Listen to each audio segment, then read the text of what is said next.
Langston spurred his horse forward across the stretch of land he had just bought from the bank, a barren wilderness where he hoped to start a new life, quiet and untouched by the shadows of war. But as he crossed the last low ridge, he suddenly yanked the reins tight. His heart seemed to stop. In the vast emptiness ahead, 7 bodies hung suspended from tall wooden posts. Under the pale sunlight, the ropes were drawn taut, swaying gently in the wind as if mocking life itself. Wade leapt from his saddle and sprinted forward. As he got closer, he realized what made his blood run cold. They were still alive. A trembling hand reached up toward the sky. Pale lips parted slightly, pleading for help. Wide eyes flickered with the last glimmer of hope. "Oh God," Wade rasped, pulling out his knife. He climbed onto the rickety wooden frame and slashed at the ropes frantically. The first body dropped to the ground with a weak, rattling breath. The second one was still breathing. The third had a pulse, all 7 of them still alive.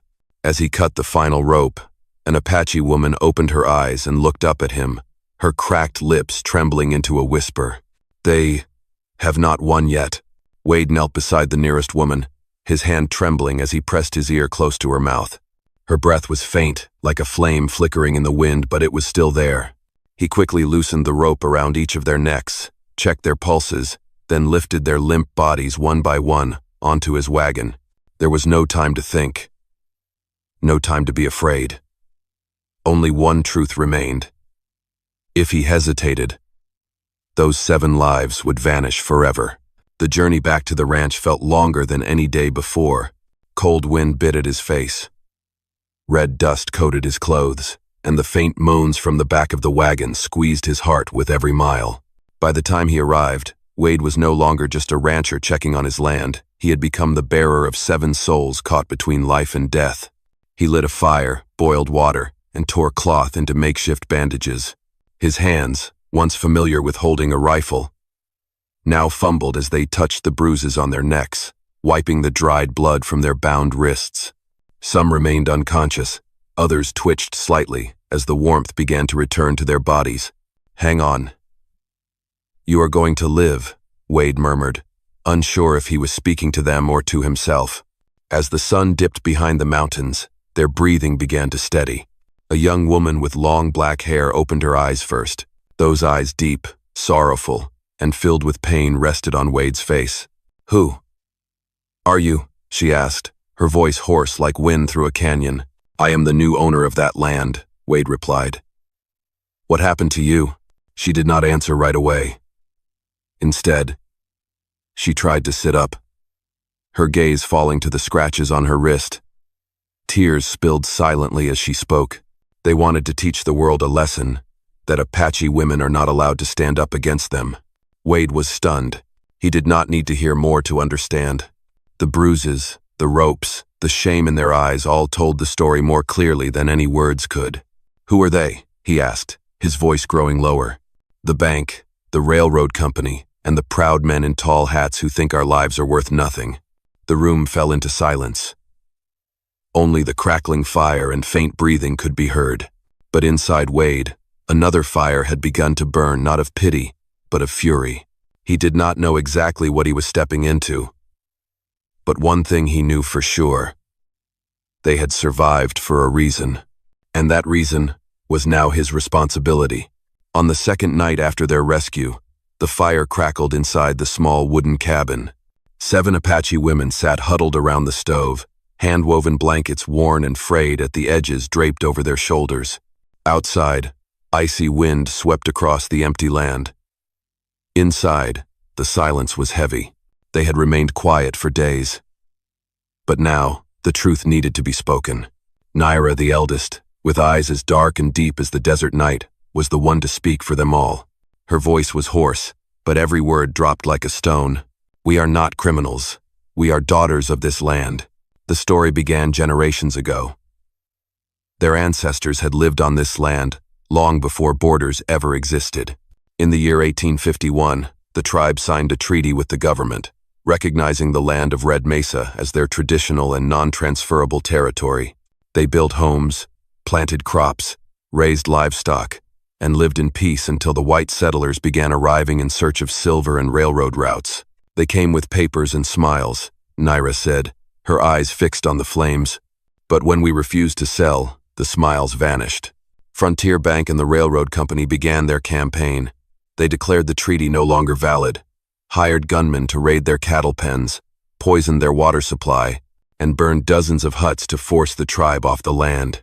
When the Apache people protested, the local authorities already bought and paid for accused them of occupying public land and obstructing progress. We organized resistance, Naira continued. No weapons, no violence.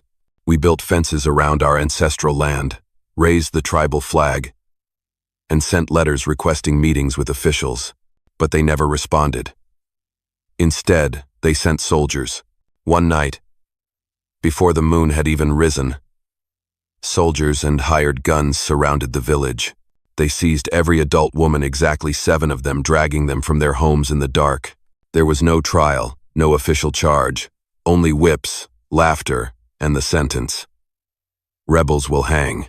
They wanted to kill our faith, not just our lives, Naira whispered, her voice trembling. They believed that if this generation died, the next would never dare reclaim the land. Wade sat still, his hands clenched into fists. He had seen evil in war, but never had he seen it wear the mask of law so convincingly. There was no doubt anymore this was not just a land grab, this was a cultural purge. And then, Naira looked deep into his eyes. You cut the ropes, and we are still alive, which means the fight is not over. Wade nodded.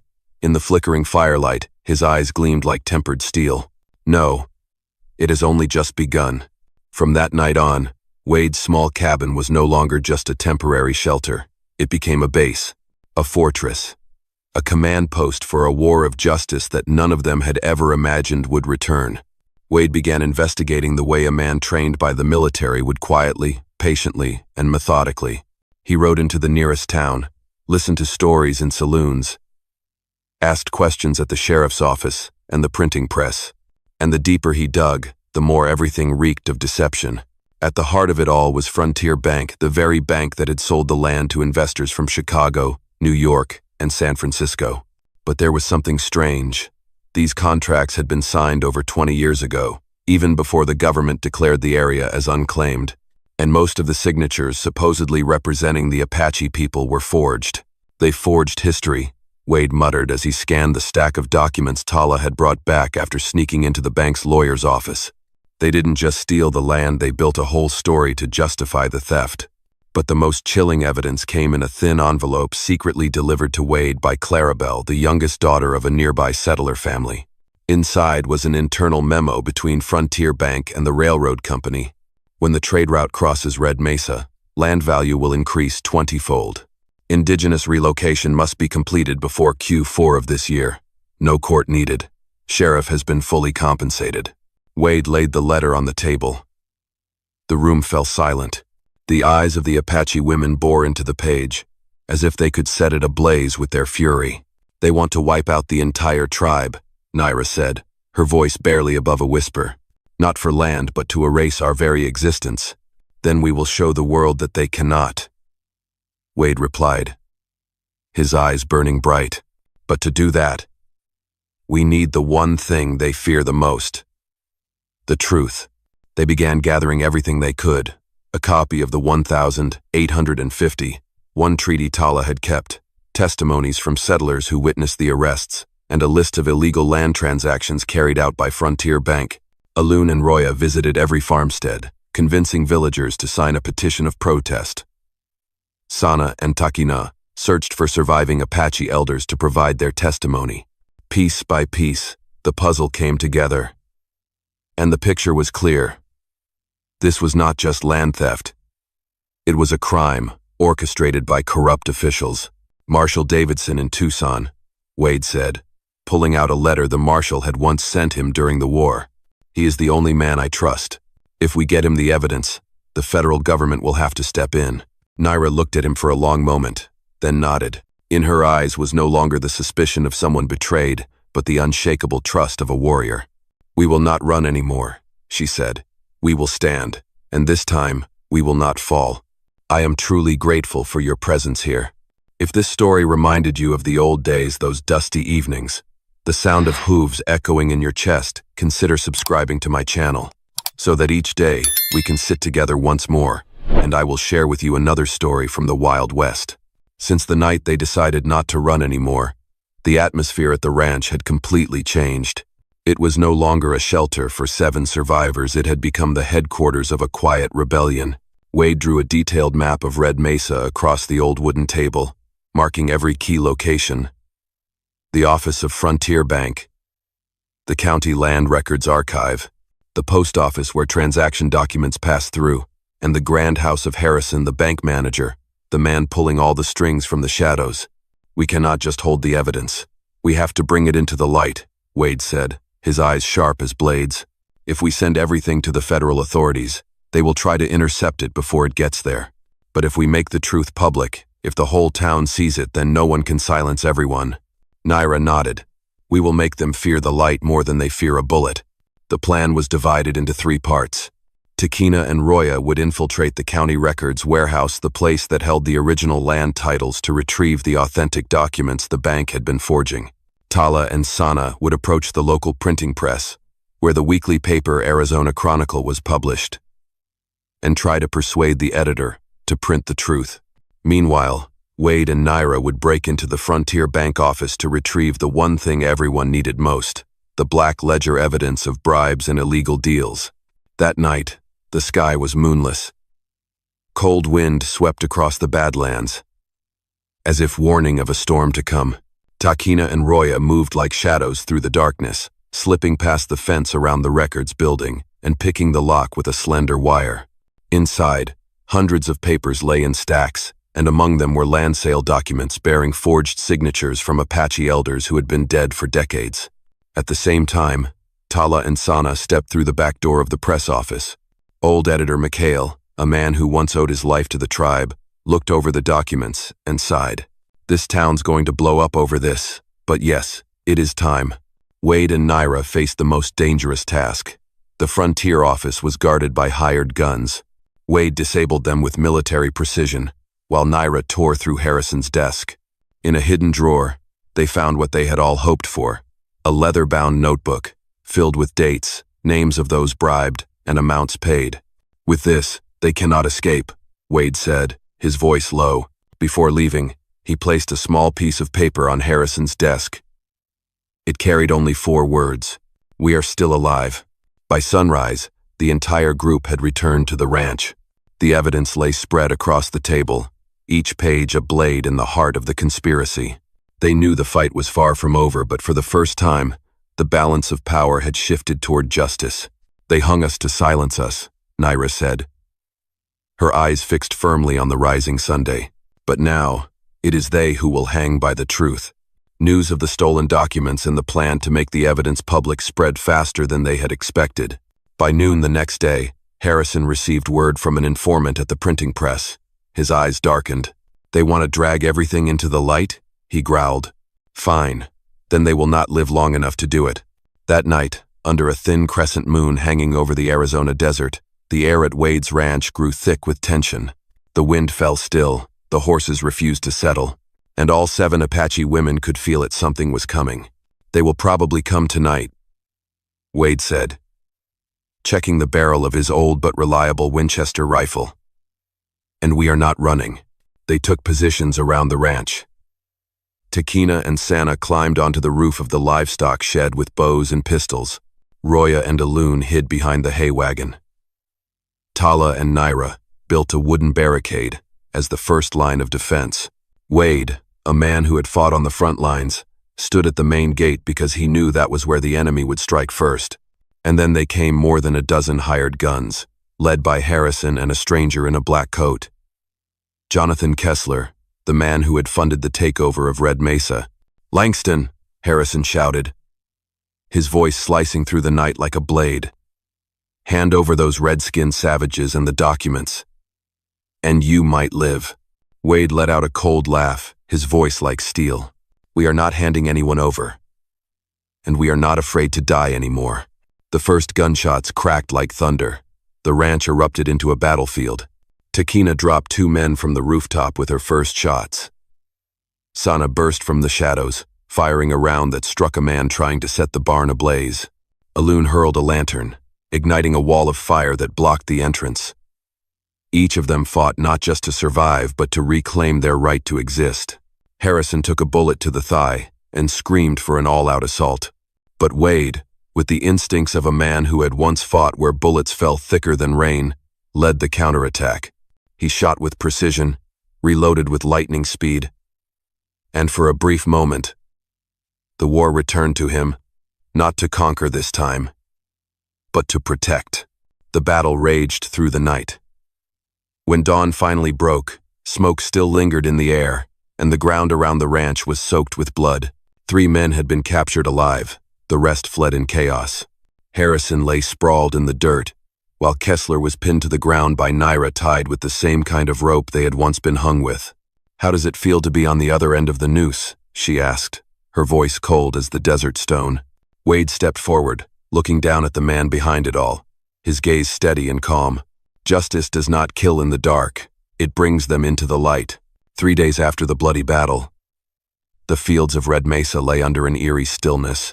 No more hoofbeats sneaking through the night, no more distant torches casting threats across the dark. Only the soft whisper of wind against the wooden fence and the lingering scent of gunpowder in the air, remnants of a night that had forever changed the history of this land. Wade sent an urgent letter to Marshal Davidson, the federal lawman he had once served alongside in the military. In it, he detailed the entire truth, enclosing a copy of the 1851 treaty, the bribery ledger, and a list of victims swindled by Frontier Bank. The 3 captured gunmen were also turned over as witnesses. When Davidson received the letter, his reply was brief: "Keep them safe. I am coming." 2 weeks later, a convoy of armored wagons rolled into Red Mesa, led by the United States Federal Marshals. The government flag fluttered in the desert wind, and for the first time in many years, the Apache people felt that justice was no longer just a distant idea. Davidson dismounted and gripped Wade's hand firmly. "You did what the entire system tried to avoid," he said. "Now let us finish the rest." Harrison and Kessler were handcuffed in front of the entire town, their faces pale as they listened to the charges read aloud. Federal land fraud, forgery, bribery of officials, and conspiracy to commit mass murder. One by one, the victims, not just the 7 Apache women, but also settlers who had been cheated out of their land, stepped forward to testify. The trial in Tucson lasted for months and became the center of attention across Arizona. The press called it the Trial of the 7 Ropes, a landmark case that exposed the deep web of corruption connecting banks, local authorities, and railroad tycoons. In the end, Harrison and Kessler were sentenced to life in prison, and dozens of lower-level officials were dismissed or prosecuted. But the most important ruling of all, the Treaty of 1851 was reinstated. Red Mesa was officially recognized as Apache tribal land, and all fraudulent claims were voided. The names of those wrongfully hanged were carved into a memorial at the courthouse, ensuring history would never forget what happened here. The day the verdict reached Red Mesa, Wade stood by the old wooden fence, gazing across the vast land that stretched to the horizon. The wind rustled through the fresh green shoots rising from soil once soaked in blood, and he knew this was no longer disputed territory. It was home. It was memory. It was a symbol of justice reclaimed. Naira stepped beside him, resting a hand gently on his shoulder. "We survived. And this time, we were heard." Wade offered a quiet smile. "No, Naira. You did not just survive. You won." Spring arrived earlier than usual the following year. The first rains softened the earth, and from soil once soaked in blood and tears, tender blades of grass rose in a vivid green. Red Mesa was no longer a land of dispute. It had become a true home to a tribe once sentenced to vanish, and to a man who had once believed his life had ended long ago. Wade rebuilt the fences around the ranch, not to mark boundaries, but to protect what they had reclaimed together. The Apache village rose again along the hillside. Small wooden houses stood where ashes had once smoldered, and kitchen smoke drifted into the open sky once more.